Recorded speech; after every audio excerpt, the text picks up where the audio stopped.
তোদের জীবনের পাহাড় পাহাড় গুনাহ খাতাগুলোকে আমি আল্লাহ মাফ করে দিয়ে মাসুম বাচ্চার মতো আমি আল্লাহ নিষ্পাপ তোদের বানিয়ে দেব। কিন্তু আপনার দেশের আইন কিন্তু কম্প্রোমাইজ করবে না, করবে ফাঁসি ঝান্ডাই তুলে দেবে। দেশদ্রোহী স্টাম্প মেরে আজীবন কারাদণ্ড। শুধু তাই নয়, আল্লাহ পাক আল্লাহ রাব্বুল আলামিন নিজের হাতে ক্ষমতা রেখেছেন, রিজিকের চাবিকাঠি আল্লাহ নিজের হাতে রেখেছেন। দুনিয়ার কোন মানুষের কাছে নয় বান্দারে। ইন্নাল্লাহা ইয়ারযুকু মান ইয়াশা বিগাইরি হিসাব। আমি আল্লাহ যাকে রিজিক দেব এত দেব এত দেব হিসাব করে পাবো না। কিন্তু আল্লাহ এই কথা কোরআনের মধ্যে বলেননি আমি আল্লাহ সবাইকে শুধু রিজিক দিয়ে যাব, না না না না। ইন্নাল্লাহা ইয়ারযুকু, নিশ্চয় আমি আল্লাহ তাদেরকে রিজিক দেব, তবে মাইয়াশা, জিসে मैं चाहो। সবাইকে নয়, হুজুর কানে হাত দিয়ে বলো ইন্নাল্লাহা ইয়ারযুকু মাইয়াশা, রিজিকের মালিক আল্লাহ দেবে, সব রিজিক পাবে, চলো চিন্তা নেই। না না না, ইন্নাল্লাহা ইয়ারযুকু মাইয়াশা, এই মাইয়াশার মানে কি? আমি যাকে চাইবো তাকে দেব।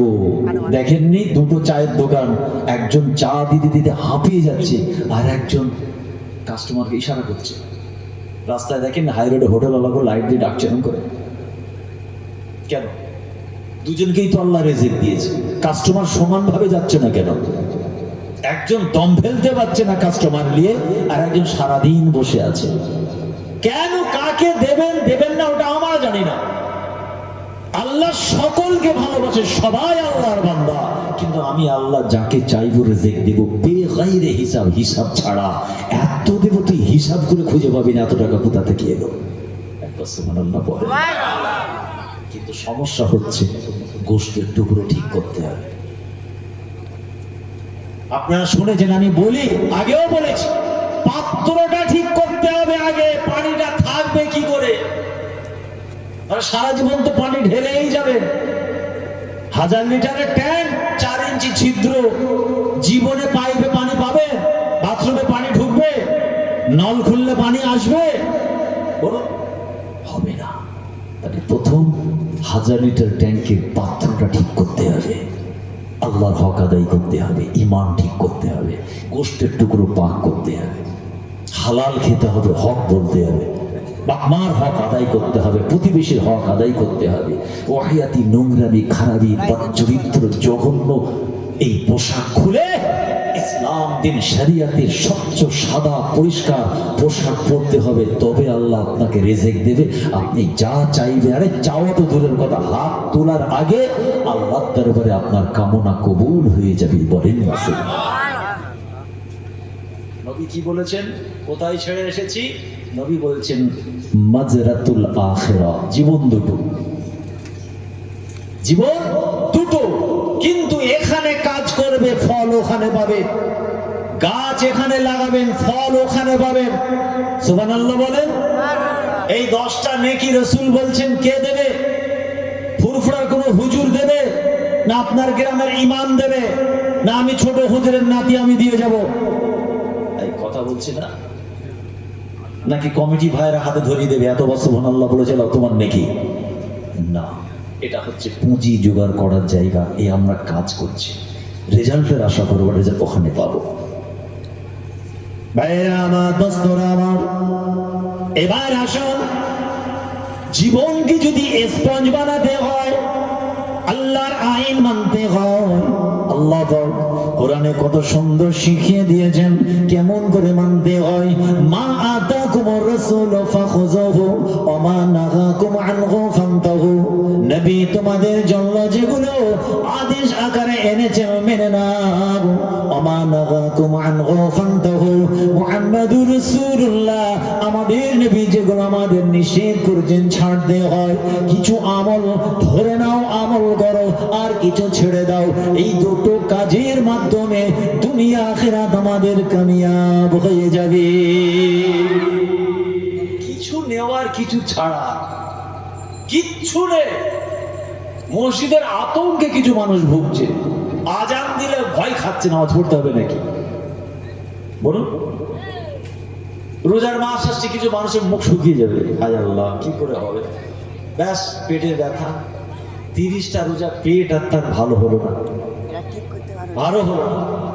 যেমনি চাঁদ রাতটা এলো, হ্যাঁ শরীর এখন সব ঠিক আছে। জীবনে পেট ভালো হবে? আল্লাহর আইন ব্রেক করছেন, আপনি নাটক করলেন সারা মাস, আর এত বড় বিহায়া। রোজা রাখেন একটা পাপ, আবার দেখবেন চায়ের দোকানে পায়ের ওপর পা তুলে দিয়ে একদম কলা দিয়ে রুটি সাঁটাচ্ছে, পাশে একজন রোজাদার এসে বসে আছে। আহা, আসরের সময়,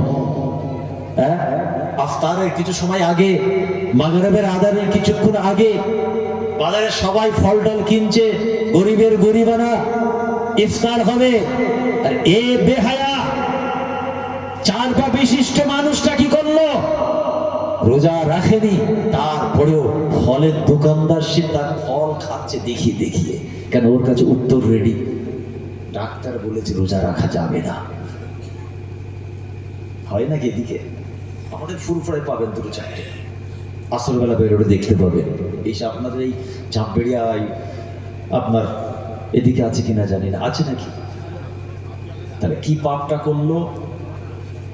ইসলাম দিন শরীয়তের সংবিধান ব্রেক করলো।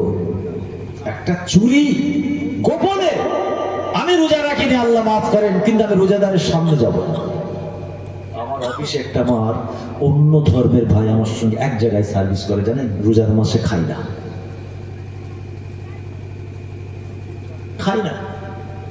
আমি শোনেন, আপনি আমার সামনে বসে খেলেও আমার কোনো ফিলিংস হবে না।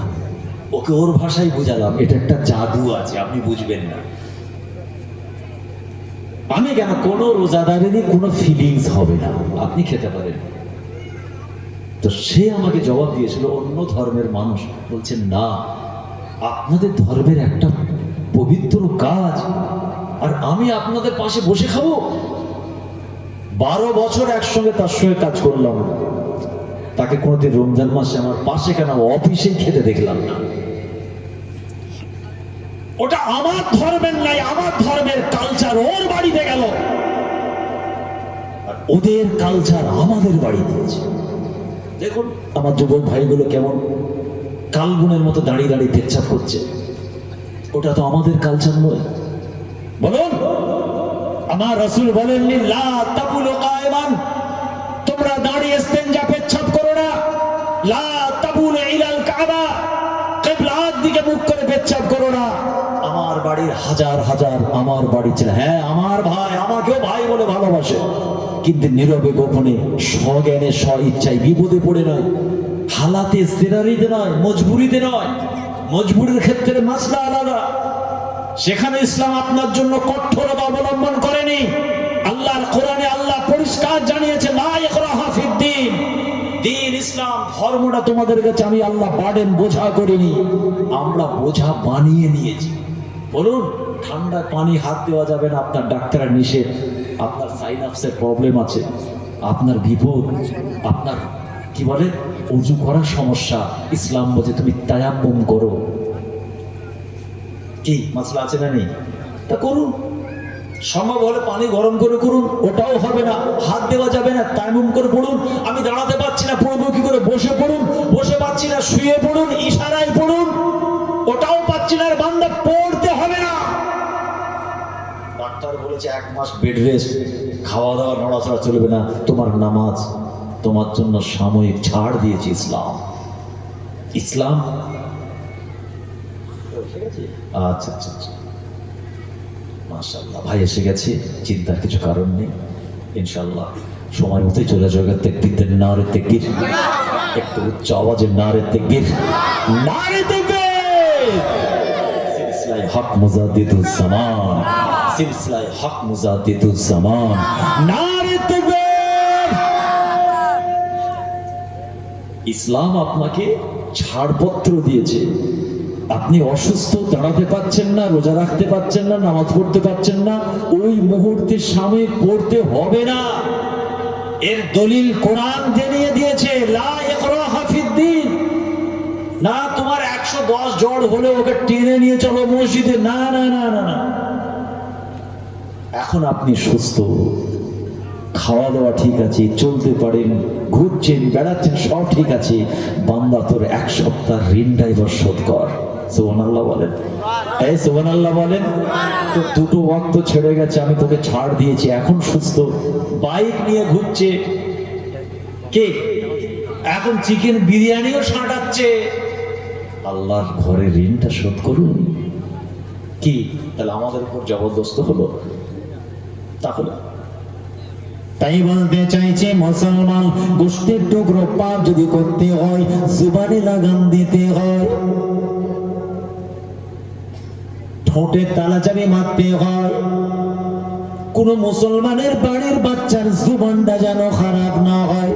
আল্লাহর হাবিব আল্লাহ রাসূল পাক জুবানে জানালেন, আমলিক আলাইকা লিসানিকা ফাহুয়া নাজা, আমি মুহাম্মদুর রাসূলুল্লাহ বলছি তোমাদের জুবানটা একটু কন্ট্রোল করে ব্যবহার করো, ঠোঁটে তালা চাবি মারো, ঠোঁটের অপব্যবহার করো না। আমি রাসূলুল্লাহ বলছি যদি জুবানে তোমরা লাগাম দিয়ে কথা বলো, আমার আল্লাহর দরবারে তোমাদের সকলের নাজাত হয়ে যাবে। আর এক হাদিসের ভাষায় রাসূলুল্লাহ আবার আমাদের শিক্ষা দিলেন, আপনি নিজেকে একজন ইমানদার মুমিন মুসলমান বলে আল্লাহর জমিনে দাবি করতে পারেন না, না না না। যদি আপনার হাতের দ্বারা মুখের ভাষায় জনগণ মার খায়, মানুষের মনে আপনার ভাষায় কষ্ট লাগে, মানুষের মনটা ভেঙে চুরমার হয়ে যায়, আপনার হাত থেকে মানুষ নিরাপদ নয়। আল্লাহ রাসূল বললেন, না না, ওই ব্যক্তিত্ব আমি রাসূলুল্লাহ আমার দলভুক্ত নয়, একজন ইমানদার মুমিন মুসলমান বলে দাবি করতে পারে না। আল মুসলিমু মান সালামাল মুসলিমুনা মিন লিসানিহি ওয়া ইয়াদিহি। এ মুসলমান, যদি সত্যিকারে নামাজের পাবন্দি হন, আপনার জবান কিন্তু খারাপ ভাষা বলবে না। আপনার হাতের দ্বারা কোন মুমিন মুসলমান কেন, যে কোনো ধর্ম বর্ণ আল্লাহ সৃষ্টির প্রতি আপনি কোনোদিন অত্যাচার বিচার করতে পারেন না। কপাল কালো করে ফেললেই হয়ে গেল নাকি? হ্যাঁ, তাহাজ্জুদ পড়া মানুষ, ইশরাক পড়া মানুষ। এই বয়স কত তোর? কত বয়স বল? না হুজুর আমার এই 25। তোকে তাহাজ্জুদ ইশরাক কিচ্ছু করতে হবে না, বাপ মার খেদমত কর। আওকাতিস সালাত 5 ওয়াক্তের নামাজ ঠিক করে পড়, হালাল খাওয়ার মানসিকতা তৈরি কর, হালাল কামাইয়ের কৌশল শিক্ষা নে। না আমি একটু হালকায় জিকিরে ধাক্কা মারবো, আলহামদুলিল্লাহ ভালো জিনিস। এগুলো কারণটা কি? আমাদের বড় বড় ডাল ধরতে ব্যস্ত, ছোট ডাল গুরুত্ব নেই। পাত্রে যে 4 ইঞ্চি ছিদ্র, 1000 লিটারের ট্যাঙ্ক, কি আমার তো 1000 লিটারের ট্যাঙ্ক, ও 2 ফুটের অসুবিধা নেই, 4 ইঞ্চির কোনো ভ্যালু নেই, 2 ইঞ্চি ভ্যালু নেই। ভালো, সারাদিন তুমি ডাইরেক্ট লাইন করে দাও, জীবনে তোমার ট্যাঙ্কিও ভর্তি হবে না, তোমার নলে বাথরুমে বেসিনে পানিও আসবে না। আগে ছিদ্রটা বন্ধ করো। আল্লাহ রাসূল ইমানদারের ট্রিটমেন্ট করেছেন, জুবানে লাগাম দাও। সুবহানাল্লাহ বললেন না? বলুন, আপনি বাপ, আপনার সামনে ছেলে জঘন্য ভাষা বলছে, আপনি খুশি হচ্ছেন? বলুন, আপনি মা, আপনার মেয়ে জঘন্য ভাষায় কথা বলছে, আপনি খুশি হলেন? এই শিক্ষা কোথা থেকে পেলে? এটা আমাদের বাড়ির কালচার নয়। বলুন, এটা একজন ইমানদার মুমিন মুসলমানের বাড়ির কালচার নয়। আর আমরা এখানে বলতে পারি এটা আমার মুজাদ্দিদ জামানের দরবারের কালচার নয়। পীর মাশায়েখদের বাড়ির দরবারের সঙ্গে যারা কানেক্টেড, ভক্ত মুরিদের যারা দাবিদার, তাদের জবান এত জঘন্য হতে পারে না। আল্লাহ রাসূল ট্রিটমেন্ট করছেন ঠোঁটের, আল্লাহ নবী ট্রিটমেন্ট করছেন হাতের, আল্লাহ নবী ট্রিটমেন্ট করছেন আপনার তাবাসসুম, হাসি। বলে হুজুর হাসিতে, হ্যাঁ হাসিতেও ইসলাম আছে। ফালিয়াদহাকু কালিলান ওয়া ইয়াবকু কাসীরা। আল্লাহ পাক কোরআনের মধ্যে আমাদের শিখিয়ে দিয়েছেন। কি শিক্ষা দিয়েছেন? বান্দা তোরা হাসবি কম, কাঁদবি বেশি। হাসি আমাদের কম হবে, কান্না আমাদের বেশি হবে। আল্লাহর হাবিব আল্লাহ রাসূল আমার নবীর জিন্দেগিটা একবার খুলে দেখুন। 63 বছরের নবী জীবনে কোনোদিন উচ্চ আওয়াজে হাসলেন না। উচ্চ আওয়াজে হাসি মানে জোরে জোরে হাসি। এখানে হাসবেন আর মন্দিবাজার ওই মেন রোডে আওয়াজ যাবে, এই হাসি। এখানে হাসবেন, ছাপবেড়িয়া মোড়ে আওয়াজ যাবে। এটাকে উর্দুতে বলে কাহ কাহ, বাংলায় বলে অট্ট হাসি। এটা আমাদের অবজেকশন আছে ইসলামে, আপনি হাসতে পারেন না। আল্লাহ নবীর হাসিটা কেমন হাদিসের পাতায় ফুটে উঠেছে। আহারে মদিনা ওয়ালার হাসিটা হলো, বাংলায় বলে মুচকি হাসি, উর্দুতে বলে তাবাসসুম হাসি, মুস্কুরানা, আরবিতে বলা হয় তাবাসসুম। নবী আমার যখন হাসেন সাহাবারা বর্ণনা করেন আল্লাহ রাসূলের সামনের দিকের দুটো সাদা দাঁত মতির মতো সাদা চকচক করে সাহাবারা দেখতে পায়, কিন্তু আমার রাসূলের আওয়াজ ছিল না, হাসির আওয়াজ ছিল না। এই হাসির সম্পর্কে বলা হয় এটা হলো রাসূলুল্লাহর মুচকি হাসি। মসজিদ থেকে নামছে, হা হি হি অট্ট হাসি, বাপরে। অনেকে আবার মসজিদের সিঁড়িতে পা দেয়নি, সমাজে বিমাল বার করে ফেলে, বাপরে বাপ, মানে কি কাজ করে বেরোচ্ছে, হাঁপিয়ে গেছে। বেহায়া, মসজিদের আদব জানে না। বলুন, কমপক্ষে আমাদের মাসলাক, নীতি, আদর্শ, উসুলের কোন ছেলে যদি হয়, ইনশাআল্লাহ সুম্মা ইনশাআল্লাহ মুজাদ্দিদে জামানের মাসলাক তাদেরকে এই শিক্ষা পৌঁছে দিতে সক্ষম। খোদার ঘরের আদব আছে, বিয়াদবি করা যায় না, উচ্চ আওয়াজে কথা বলা যায় না, দুনিয়াবি কাজ খোদার ঘরে এক কোণে বসে করা যায় না। এটা আমাদেরটা আমরা গ্যারান্টি দিতে পারি। খোদার ঘরে বসে খাতা পেন নিয়ে বসে পড়েছে দোকানে হিসাব করতে। কেন রে ভাই, মসজিদ থেকে বেরো আগে, এটা মাচানা ক্লাব ঘর, ওখান থেকেই মিস কল মারছে। এই হচ্ছে না, হয়নি। বাস্তবটা আমি বেশি বলি, বলুন, বুকে হাত দিয়ে বলুন, বলুন। একামত চালু হয়ে গেছে, গোঁজা মারছে, কি বুঝলি দল কোন দিকে আছে দেখছেন, রাজনৈতিক ইশারা মারছে। ইমাম সাহেব দাঁড়িয়ে পড়েছে, কিছু মুসল্লি একটি দাঁতে বেহাজার ইমাম, ও উঠতে উঠতে গোঁজা মারছে। এদিককার হাওয়া কি বুঝলি মসজিদে, মসজিদেও হবে। আর মসজিদে দূরের কথা, এখানে কি হচ্ছে এই জায়গাটায়, মেম্বারে রাসূলে থুতু উপর দিকে ফেললে কি হবে বলুন তো? আপনাদের গায়ে লাগবে না, আমার গায়ে পড়বে। আল্লাহ আমাদের হেফাজত করেন, বলুন না আমি। একটু জোরে বললেন না আমি। অতএব আসেন ছোট ছোট জিনিসগুলোকে গুরুত্ব দিই, আর নিজের জীবনটাকে স্পঞ্জ বানাই, নোংরাগুলোকে ফেলে দিই, ভালোগুলোকে শুষে নিই, বলুন না ইনশাআল্লাহ। দরুদ শরীফ আল্লাহুম্মা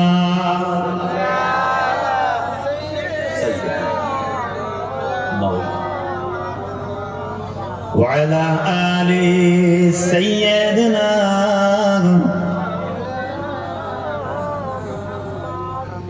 না আয়া है না आएगा मोहम्मद मुस्तफा जैसा, বলুন না সুবহান, একটু জান করে বলেন না সুবহান।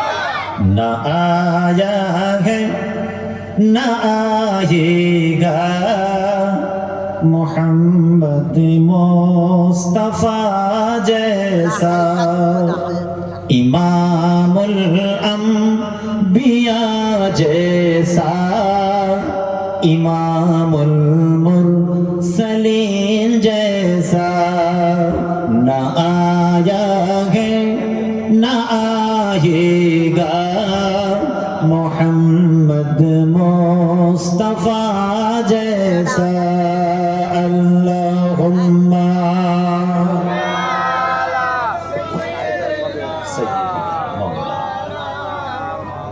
وعلى آل سيدنا हजारों महजबी देखे, हजारों दिलनशी देखे, हजार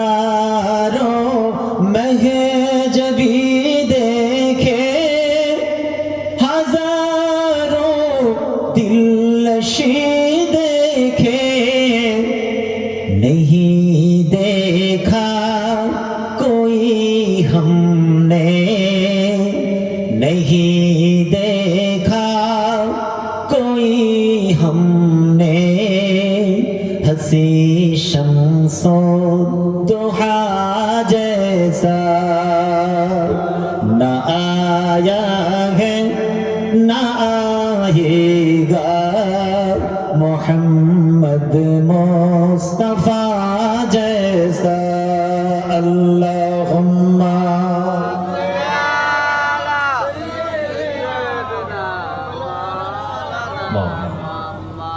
وعلى آل سيدنا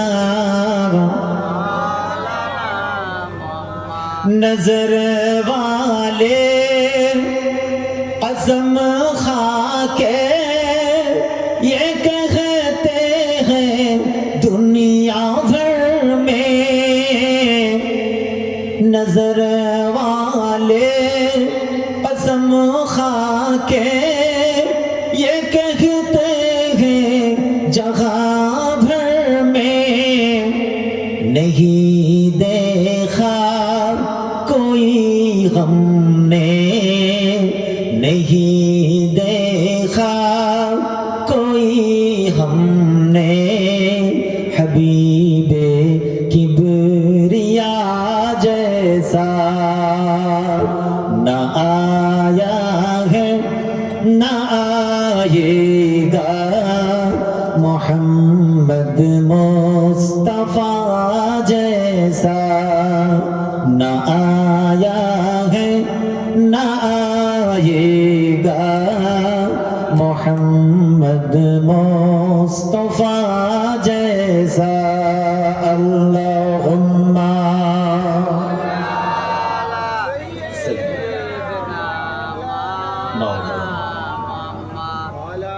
وعلى آل سيدنا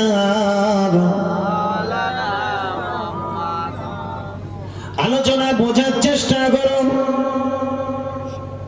70 বছরের নামাজ রোজা হজ যাকাত কুরবানি তাসবিহ তাহলিল ইবাদত বندگی সব আপনার হয়ে গিয়েছে গ্রামের মানুষ আপনাকে চারজন মিলে কাঁধে করে কবরস্থানের দিকে নিয়ে যাচ্ছে আপনি কিন্তু জানেন না তাদের কাঁধে উঠে আপনি আখিরাতের পথে পাড়ি দিলেন দুনিয়ার মানুষ কি বলে আপনার সম্পর্কে কি বলে আপনি কিন্তু কিছুই জানেন না 80 বছরের নামাজ রোজা তাসবিহ তাহলিল ইবাদত বندگی আপনি নেকির পাহাড় করে নিয়েছেন কত আনন্দ কত খুশি নামাজ হয়ে গিয়েছে রোজা হজ জাকাত কুরবানি বড় বড় কাজ আমার হয়ে গিয়েছে না না না আপনি তো দুনিয়ার জমিনে বড় ব্যবসাদার ছিলেন হালাল কামিয়েছেন না হারাম বলো আল্লাহ প্রশ্ন করবে তো নাকি আমার আল্লাহ কোরআনের মধ্যে পরিষ্কার জানিয়ে দিয়েছেন ব্যবসা যেন হালাল হয় হালাল পথে যেন ব্যবসা হয় উপার্জন করার কৌশলটা যেন হক নাই সত্য পথে হয় ওয়া আকিমুল ওয়াজনা বিল কিসত ওয়া লা তুকসিরুল মিজান বান্দারে ব্যবসা হালাল হবে শুধু হালাল নয় হালাল পথে যেন ব্যবসা হয় ওজন করার সময় দাড়ি পাল্লা যেন ইচ্ছা করে কম বেশি করে কাস্টমারের সঙ্গে প্রতারণা যেন না হয় কবরে গিয়ে কি হবে তো দূরের কথা এখন আপনি আপনার খোদাকে জবাব দিন অয়েল ইওর ওন মেশিন একটা ইংরেজিতে কথা আছে বাংলায় করে নিজের চরকায় তেল দাও আছে না আপনি আপনারটা বলুন আমার গরিবের গরিবানা একটা টোটো চালা আমি আমারটা খোদাকে হিসাব দেব তোমরা দুনিয়ার মানুষ আমাকে টোটো চালক ফুচকাওয়ালা বলে ঘৃণা করতে পারো আমি মেহনত করে কষ্ট করে মাথার ঘাম পায়ে ফেলে আমি হালাল কামাই করি হালাল খাই হক ন্যায় সত্যের শরিয়তের বিছানায় আরাম করে ঘুমাই যদি আমার ঘুমটা নাও ভাঙে আমি আমি দরবার ইলাহিতে বলতে পারবো, আল্লাহ আমার সোর্স অফ ইনকাম আমি মওত পর্যন্ত হালাল খাওয়ার চেষ্টা করেছি। জোরে বলেন। মানুষ ঘৃণা করে ফুচকার দোকানকে, মানুষ মনে করে না। এই জলসা দেখুন ছোট্ট একটা গুন্ডি করে জিলিপি বিক্রি করছে, কিছু মানুষ ওদেরকে মানুষ মনে করে না, মানুষ মনে করে না। যে আমার মুসলমান ভাইটা আপনার বাচ্চার দুধটা এনে দেয় সকালে, কিছু মানুষ এদেরকে মানুষ মনে করে না। ইসলাম ওখানে নেই, শরিয়ত ওখানে নেই, কোরআনের আইন কি ওখানে নেই? কোরআনের পাতায় কি তাদের কথা আল্লাহ নবী বন্ধ করেননি? কারণটা কি? আপনি বড় ডাল ধরেছেন, ইশরাক, তাহাজ্জুদ, হজ, উমরা, কোরবানি, কিন্তু 2 ইঞ্চি ছিদ্র, নিচে দেখা যাচ্ছে পানি কিছু নেই, স্পঞ্জ পরিপূর্ণ কিন্তু পানি আর পড়ছে না। 70 বছরের ব্যবসা, হারাম হারাম হারাম। কি হবে? আল্লাহ রাসূল এই মর্মে কি জানালেন? কোন মুসলমান যদি আর একটা মুসলমানকে স্বজ্ঞানে স্বইচ্ছায় যদি ঠকায়, প্রতারণা করে, আমি রাসূলুল্লাহ বলছি এই ব্যক্তিত্ব আমি মুহাম্মদুর রাসূলুল্লাহ আমার দলভুক্ত নয়। মান গাসসা ফালাইসা মিন্না। মিশকাতের মধ্যে রাসূলুল্লাহ 5 জবানে জানিয়েছেন সাহাবারা, কোন মুসলমান যদি আরেকটা মুসলমানকে স্বজ্ঞানে ইচ্ছা করে ঠকায়, আপনি মুসলমানের দলভুক্ত নয়। আপনি 70 বছরের ব্যবসা শুধু মুসলমানকে ঠকাননি। যখন সব রকম কাস্টমার আসে তো, এই কথা বলেন না, সব রকম কাস্টমার আসে তো, সব মুসলমান কাস্টমার আসে না? শরিয়ত বলেছে মুসলমানদেরকে ঠকাবে না, অন্য ধর্ম বর্ণের সঙ্গে প্রতারণা করবে। বলেন, তাহলে আপনার নামাজ, রোজা, হজ, যাকাত, তাসবিহ, ইবাদত, বান্দেগি কি হবে?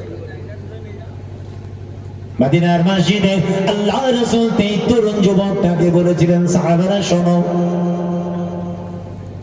ওই যুবকটা বলেছিল, ইয়া রাসূলুল্লাহ, ইয়া হাবিবাল্লাহ, ফিদাকা আবি ওয়া উম্মি, আমার মা বাপ আপনার কদমে কুরবান হয়ে যায়। হুজুর, আমি বেশি ইবাদত করতে পারবো না, আমল জিন্দেগি আমার দ্বারা বেশি হবে না। ইয়া রাসূলুল্লাহ, এমন একটা ইবাদত, এমন একটা আমল বলুন, কাজটা ছোট হবে, নেকিটা আল্লাহ বেশি দেবে। হুজুর, আমি স্বজ্ঞানে স্বইচ্ছায় বলছি, হুজুর আমার মা বাপ আপনার কদমে কুরবান হয়ে যায়, হুজুর পারওয়া করি না, বেশি ইবাদত হবে না, আমার পক্ষে সম্ভব নয়। হুজুর, বেশি নামাজ, রোজা, ইবাদত, বান্দেগি আমার দ্বারা সম্ভব নয়। এমন একটা ইবাদত বলুন, এমন একটা আমল বলুন, যে কাজটা ছোট হলেও আমার আল্লাহ বেশি নেকি দান করবেন। আল্লাহ রাসূল তাকে কি বলেছেন? 5 ওয়াক্তের নামাজ পড়ো, বছরে একটা মাস রোজা রাখো, একবার বেশি হজ করো, যাকাত দাও, দান খায়রাত, কুরবানি করো। বলেছিলেন না? না না, বড় বড় ডালের কথা রাসূল সেদিন বলেননি। ওই রাসূলুল্লাহর ওই সাহাবার বাস্তব চিত্র দেখে রাসূলুল্লাহ কি বললেন? যাও, আমি মুহাম্মদুর রাসূলুল্লাহ বলছি, এমন একটা আমল বলছি, আমলটা বড় ছোট্ট কিন্তু নেকিটা আল্লাহ বেশি দেবেন। যাও বাবা, জীবনে কোনোদিন তুমি স্বজ্ঞানে স্বইচ্ছায় আল্লাহর জমিনে হালাল খেয়ে কোনোদিন মিথ্যা বলো না। আমলটা বড় ছোট্ট হবে, আল্লাহ পাক তোমার নাম আমালে অনেক ভারী যুক্ত নেকি দান করবে। একজন মুনাফিকের একটা সিম্পটম হচ্ছে মিথ্যা। রাসূল বলছেন, দুনিয়ার জমিনে তোমরা মুনাফিক চিনবে কি করে? তাদের কিছু চিহ্ন, সিম্পটম আমি রাসূল বলে যাচ্ছি। একটা হচ্ছে মিথ্যা, কথায় কথায় কথায় কথায় কথায় বারবার মিথ্যা বলবে, ওয়াদার খেলাফ করবে, প্রতিশ্রুতি ভঙ্গ করবে। বলে লা দীনা লিমান লা আহাদা লাহু, ওয়াদার খেলাফকারীর দিন নাই, রাসূল বলছেন। অশ্লীল ভাষা, জঘন্য খারাপ ভাষা তার মুখ থেকে বার হবে। দেখছেন? আর একটা রাসূল বললেন, কথায় কথায় মিথ্যা কথা বলবে। তাহলে আল্লাহ রাসূল আমলটা ছোট্ট বলেছেন তো?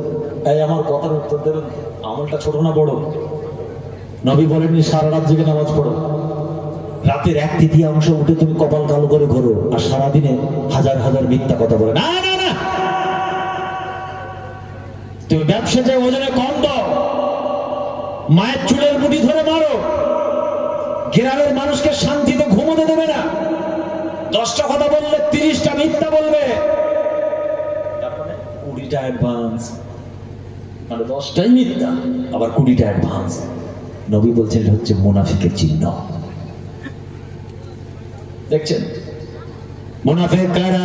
আল্লাহ রাসূলের জামানায় আহারে নবী আমার দস্তরখানে বসে খাওয়া দাওয়া করেন, মুনাফিক রাসূলুল্লাহর সঙ্গে বসে বসে এক দস্তরখানে খেয়েছিল, কিন্তু সাহাবাদের সঙ্গে মিশে গিয়ে মুনাফিকি করেছে। যুদ্ধের ময়দানে মুসলমানদের পক্ষে বেঈমান কাফেরদের বিরুদ্ধে আল্লাহ রাসূলের সাহাবাদের সঙ্গে উলঙ্গ তলোয়ার নিয়ে লড়াই করেছে, কিন্তু মুনাফিক إذا جاءك المنافقون قالوا نشهد إنك لرسول الله। আহারে আমার আল্লাহ সহ্য করো না গো হাবিব, আপনি যাদেরকে বড় কাছের আপন মনে করেছেন ওরা কিন্তু মুনাফিক। আমি আল্লাহ বলছি মুনাফিক। আপনার সঙ্গে একসঙ্গে ওঠা বসা করে ইক্তিদায়তো বিহাদাল ইমাম বলে সাহাবাদের কাতারে দাঁড়িয়ে নামাজ আদায় করে, এক দস্তরখানে বসে খাওয়া দাওয়া করে, যুদ্ধের ময়দানে আপনার পক্ষ নিয়ে কুফারে মুশরিকদের বিরুদ্ধে উলঙ্গ তলোয়ার নিয়ে লড়াই করে, কিন্তু আমি আল্লাহ বলছি না, ওরা হলো মুনাফিক। হাবিব আপনি শুনুন, ওরা এসে সাক্ষী দেবে قالوا نشهد إنك لرسول الله। তারা এসে বলবে ইয়া রাসূলুল্লাহ আপনি বারহাক আল্লাহর রাসূল। আমি আল্লাহ বলছি, আমিও বলছি আপনি বারহাক রাসূল, কিন্তু যারা সাক্ষী দিল ওরা আপনাকে সাক্ষী দেওয়ার পরেও আমি আল্লাহ বলছি ওরা হলো মুনাফিক। আমার রাসূলকে ধোঁকা দিতে ছাড়েনি, আপনি আমি উম্মতি মুহাম্মাদি। বলো লেবাস, পোশাক, লেভেল, স্পিকিং ক্যাপাবিলিটি, চলাফেরা, মুআমালা, এই বাহ্যিকটা দেখে যেন মুচকে যাবেন না। আল্লাহ রাসূল সাহাবাদের বলছেন শোনো, আল্লাহ পাক তোমাদের সাকাল সুরাত বাহ্যিকটা দেখে বিচার করবেন না। ইয়া রাসূলুল্লাহ, আল্লাহ পাক তাহলে কি দেখে বিচার করবেন? আল্লাহ পাক বিচার করবেন তোমাদের অন্তরে কি আছে। দেখছেন সেই স্পঞ্জ আর সেই গোশতের টুকরো ঘুরে ফিরে গিয়ে হাজির হচ্ছে। আল্লাহ পাক বাহ্যিকটা থেকে বিচার করবেন না। ছোট হুজুরের নাতি বলে ইশারা নামাজ মাফ নয়, কথা ঠিক কিনা বলেন? 1 মাস রোজার জায়গায় 15 দিন রাখলে হবে তো নাকি বলেন? ফুরফুরা শরীফে পীরের ঘরের বাচ্চা আমি, আমার জন্য নামাজ ছাড়, রোজা ছাড়, শরিয়তের খুঁটিনাটি সব ছাড়। আর সাহাবাদের রাসূল বলছেন না, সুরাত, শাকাল, চেহারা, ব্যাকগ্রাউন্ড এই দেখে আল্লাহ বিচার করবেন না। ইয়া রাসূলুল্লাহ ফিদাকা আবি ওয়া উম্মি, আল্লাহ পাক তাহলে কি দেখে বিচার করবেন? ওয়ালাকিন্নাল্লাহা ইয়ানজুরু মা ফি কুলুবিকুম ইন্নাল্লাহা লা ইয়ানজুরু মা ফি সুওয়ারিকুম ওয়ালাকিন্নাল্লাহা ইয়ানজুরু মা ফি কুলুবিকুম। আমার আল্লাহ তোমাদের অন্তরটা দেখে আমি আল্লাহ বিচার করব। আল্লাহর দরবারে বিচার আপনার আমার হবে। অতি মুসলমান শাকাল সূরাত ভালো করে আপনি মানুষকে ধোঁকা দিতে পারেন, সমাজকে ধোঁকা দিতে পারেন, কিন্তু আল্লাহর দরবারে আপনাকে জবাবদিহি করতে হয়। মানুষকে ধোঁকা দেওয়া যায়, সমাজের মানুষকে ধোঁকা দেওয়া যায়, দেশের মানুষকে ধোঁকা দেওয়া যায়, কিন্তু আল্লাহর কাছে ধরা পড়তে হয়। ইন্নাল্লাহা আলিমুন বিযাতিস সুদূর, অন্তর্যামী হচ্ছেন আমার আল্লাহ। একটা সুবহানাল্লাহ বলেন। অতএব আসেন, দুনিয়ার চিন্তায় এত বছর করলাম, একটুখানি আখিরাতের চিন্তা করি। নবী বলেছেন গাছ এখানে লাগাবেন, ফল ওখানে পাওয়া যাবে। আসুন সালাত আদায় করি, আওকাতিস সালাত গুরুত্ব দিয়ে আদায় করি। বছরে একটা মাস ফরজে সারাদিন রোজাটাকে হৃদয় দিয়ে আদায় করি, ঈমান আকীদা মেশিনটাকে ঠিক করি, আর দুটো যদি আল্লাহ আপনাকে ক্ষমতা দেন যাকাত এবং হজটা আদায় করি, আর কুরবানি করার মানসিকতা তৈরি করি। কিন্তু সবার আগে হলো কৃষ্ণের টুকরো আমাদের পাক পবিত্র যেন আগে হয়। খোদার ঘর চিনেছি, নামাজের মুসাল্লা চিনেছি, তসবিহ চিনেছি, চিনিনি? ইশরাক চিনেছি, তাহাজ্জুদ চিনেছি।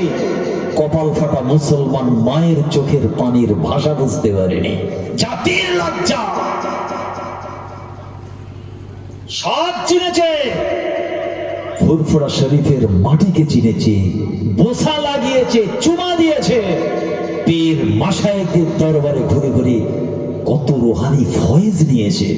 কিন্তু কপাল ফাটা ভক্ত আজও মুজাদ্দিদে জামানের মাসলাক, নীতি, আদর্শ, উসুল চেনার চেষ্টাও করেনি। জোশে ফুরফুরা শরীফ জিন্দাবাদ বলল, কিন্তু হারাম খাওয়া ছাড়ল না। আমি ওই যুবকটাকে ঘৃণা করি, ভাই হিসেবে ভালোবাসি না।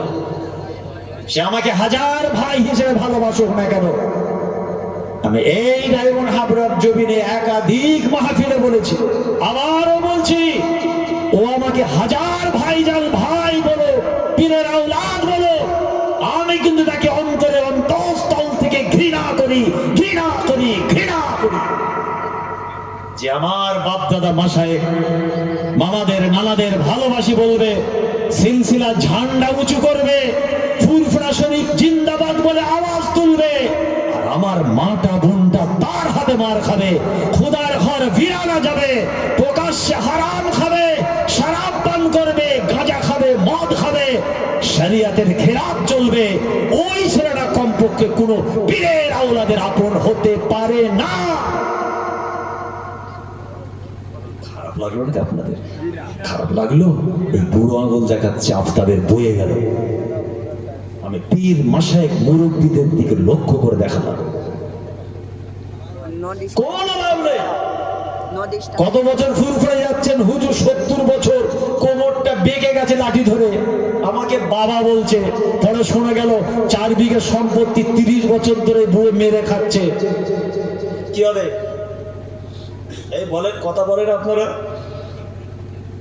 ফুরফুরা গেছে কত বছর, মুরব্বী পীর মাশায়েখদের দরবারে, 5 হুজুর কেবলার দরবার, পীরের আওলাদের দরবারে ঘুরে ঘুরে কোমরে বাঁক এসে গেছে। কিন্তু বুঝে গেল 4 বিঘা সম্পত্তি মায়া ছাড়তে পারেনি। আর মনে রাখবেন, যদি সত্যিকারে ফুরফুরা জমিনের পীরের আওলাদ মাশায়েখদের দরবার সঙ্গে যার সম্পর্ক সত্যিকারে তৈরি করবে, সে সম্পত্তি হারাম খাওয়া তো দূরের কথা, ওই সম্পত্তির দিকে থুতু ফেলে দেবে, হাত দেওয়া তো দূরের কথা। বলুন না ইনশাআল্লাহ, জোরে বলেন ইনশাআল্লাহ।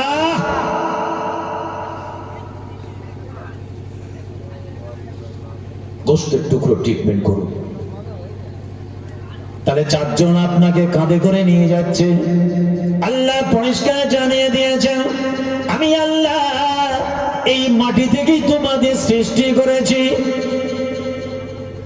আমি আল্লাহ আবার তোমাদের এই মাটিতেই আবার ফিরিয়ে আনবো। শুধু তাই নয়, আবার আমি আল্লাহ পুনরায় এই মাটি থেকে তোমাদেরকে দ্বিতীয়বার ওঠাবো। এই কথা কিন্তু নাকি আল্লাহ আমাদের মাটি থেকে বানিয়েছেন, আল্লাহ পাক আবার বলছেন এই সব মাটি দিয়ে আবার তোমাদের নিয়ে যাবো। মিনহা খালাকনাকুম, আমি আল্লাহ তোমাদেরকে এই মাটি থেকে আমি আল্লাহ সৃষ্টি করেছি। অফিহা নুঈদুকুম, আমি আল্লাহ পুনরায় তোমাদেরকে এই মাটিতেই ফিরিয়ে আনবো। গ্রামের মানুষ অশ্রুসিক্ত চোখে আপনাকে চোখ ভরা পানি নিয়ে কাঁধে করে নিয়ে যাচ্ছে সেই বাসতলায়, কবরস্থানে, অন্ধকার জমিনে। আপনার মাসুম বাচ্চারা চোখটা ছলছল করে, আপনার স্ত্রী, বাপ মা, প্রতিবেশী, বন্ধু বান্ধব সবাই অশ্রুসিক্ত চোখে আপনাকে বিদায় দিতে যায়। আমার আল্লাহ বলেছেন, আবার তোমাদের মাটিতেই ফিরিয়ে আনবো। অফিহা নুঈদুকুম, আমরা সবাই মিলে কবরে দাফন করে করে দিয়ে এলাম। তবে আমি আল্লাহ আবার জানাচ্ছি, আবার তোমাদেরকে এই মাটি থেকে দ্বিতীয়বার তুলবো। অমিনহা নুখরিজুকুম তারাতান উখরা। আপনি আমি কবরস্থানের ধারে গিয়ে ভালোবাসার সঙ্গে চোখ ভরা পানি নিয়ে মুঠো মুঠো করে 3 বার পানি দিয়ে মাটি দিলাম, আর 3টে কথা বললাম, মিনহা খালাকনাকুম ওয়া ফিহা নুঈদুকুম ওয়া মিনহা নুখরিজুকুম তারাতান উখরা। এবার আপনি ফিরে আসেন, আপনি আমি কেউ জানি না ওই মানুষটার সঙ্গে বা আপনার সঙ্গে আমার আল্লাহ কেমন মুআমিলাত আল্লাহর এই জমিনে কবরের মধ্যে হবে, দুনিয়ার মানুষ কেউ জানি না। জিন্দেগির একটা পার্ট শেষ, দ্বিতীয় পার্ট শুরু। কি হবে? বলে হুজুর ওটার কথা চলিনি, মসজিদটাতেও যাইনি, হক কথাও বলিনি, রোজাও রাখিনি, ইনসাফ আদালত দিকে গুরুত্ব দিইনি, বাপ মাকেও শান্তিতে থাকতে দিইনি, স্ত্রীর প্রতি বিচার করেছি, খালি বাড়ি গাড়ি দুনিয়া এসে দুনিয়া করে চলে গেছি। কি হবে? আখিরাতের কাজ হয়নি। আমার আল্লাহ শিক্ষা দিলেন কোরআনের মাধ্যমে, আমার কাছে দোয়া চাইবে, দুটো জীবনের জন্য দোয়া চাইবে। আপনার গ্রামের ইমাম সাহেব আওকাতিস সালাত নামাজের মুসাল্লায় বসে আপনার আমাকে পিছনে রেখে যখন দুটো হাত তুলে দোয়া চান, আমরা ইক্তেদাই তো বেগাজার ইমাম বলে যখন ইমামের পিছনে নামাজের মুসাল্লায় দাঁড়িয়ে যাই, নামাজ সমাধা করে আমাদের ইমাম দেখবেন ওই দোয়াটা ম্যাক্সিমাম ইমাম দোয়া চায়। দেখবেন ইমাম সাহেব দোয়াটা চাইছে, হয়তো অর্থ জানি না, ইমাম সাহেব দোয়া চাইতে চাইতে বলতে থাকেন, রব্বানা আতিনা ফিদ দুনিয়া হাসানা ওয়া ফিল আখিরাতি হাসানা ওয়া কিনা আযাবান নার। কি দোয়া চাইতো নাকি? আপনিও চান, আমরা চাই, সবাই চাই, অর্থটা কি? আমার আল্লাহ এই জায়গায় পরিষ্কার জানিয়ে দিলেন, জিন্দেগি আমাদের শুধু দুনিয়াটা নয়, আর একটা জিন্দেগি অপেক্ষা করে। এখানের জন্য চার, আখিরাতের জন্য চার।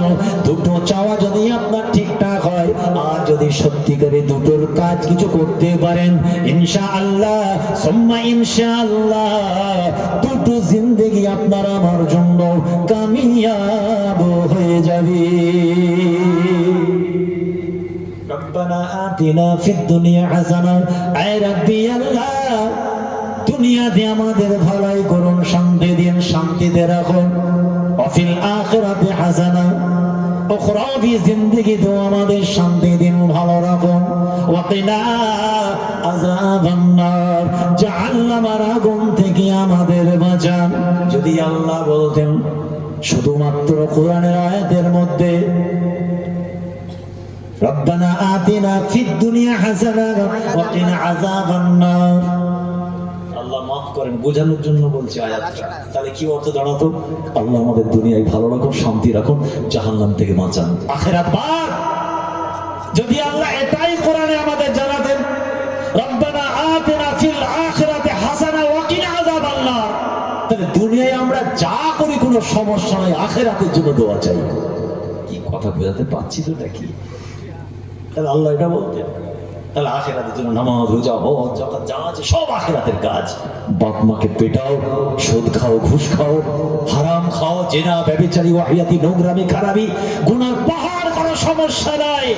আল্লাহ বলেছেন আমার কাছে যখন চাইবি আখিরাতের জন্য চাইবি, কিন্তু না, ফিদ দুনিয়া হাসানা ওয়া ফিল আখিরাতি হাসানা ওয়া কিনা আযাবান নার। একবার বলুন না সুবহানাল্লাহ। দুটো জীবনের কাজ করুন। ব্যবসায়ী মানুষ ব্যবসা বোঝেন, চাষি মানুষ চাষ বোঝেন, কোনটার পরে কোন চাষটা হবে, কোন সারটা কোন ওষুধ দিলে বেশি ফলন হবে সব পর্যন্ত, আর কোন সময় কোন ইবাদতটা, কোন তাসবিহটা, কোন জিকিরটা করলে আল্লাহ বেশি খুশি হয়, এটা নিয়ে কেন আত্মসমীক্ষা অ্যানালাইসিস করেননি বলুন? মিথ্যা কথা বললে আখিরাতে পাল্লা হালকা হয়, এটা কেন বোঝেন না? ওজনে কম দিলে আল্লাহ নারাজ হয়, রাসূল নারাজ হয়, এটা কেন আপনার মনে পড়ে না বলুন? বাপ মাকে কষ্ট দিলে আল্লাহ আল্লাহ রাসূল নারাজ হয়, এটা কেন আপনি গুরুত্ব দেননি? আবিল ওয়ালিদাইন ইহসানা, এ মুসলমান, আল্লাহ কোরআনে পরিষ্কার জানিয়েছেন তাদের প্রতি দয়া, মায়া, ভালোবাসা দেখাও, আল্লাহর হুকুম। নবী বলছেন ওই দুটোই হলো তোমাদের জন্য জান্নাত, আবার ওই দুটোই হলো তোমাদের জন্য জাহান্নাম। মা যদি খুশি হয় আমি রাসূল খুশি, আল্লাহ খুশি। বাপ মা যদি নারাজ হয় আমি রাসূল নারাজ, আমার আল্লাহ নারাজ। অতএব তোমাদের জন্য বাপ মাই হলো জান্নাত, হুমা জান্নাতুকা ওয়া হুমা নারুকা। ওই বাপ মাই হলো তোমাদের জন্য জাহান্নাম। এ মুসলমান, ওই বাপ মার পথটা ছেড়ে দিয়ে আপনি তাসবিহ পড়ুন, জিকির করুন, দান খায়রাত করুন। না জানি আমার আল্লাহ যদি নারাজ হয়, ওই বাপ মার চোখের পানির ওজনটা আল্লাহ এত দিয়েছে, আপনার 70 বছরের নেকিটাকে আমার আল্লাহ পাক চাইলে হালকা করে দিতে পারে। যদি বলেন 70 বছরের নেকি হালকা, কিন্তু বাপ মার কয়েক ফোঁটা চোখের পানি নেকির পাল্লা ভারী হতে পারে। কিচ্ছু করার নেই, কিচ্ছু করার নেই। যে বাপ মার হক আদায় করুন, আদায় করি, মানসিকতা তৈরি করি। স্ত্রী বাচ্চা তাদেরকে কোরআন পাকের তালিম দিই, কোরআন তেলাওয়াতের শিক্ষা দিই, দুনিয়া আখিরাত কামিয়াব হয়ে যাবে।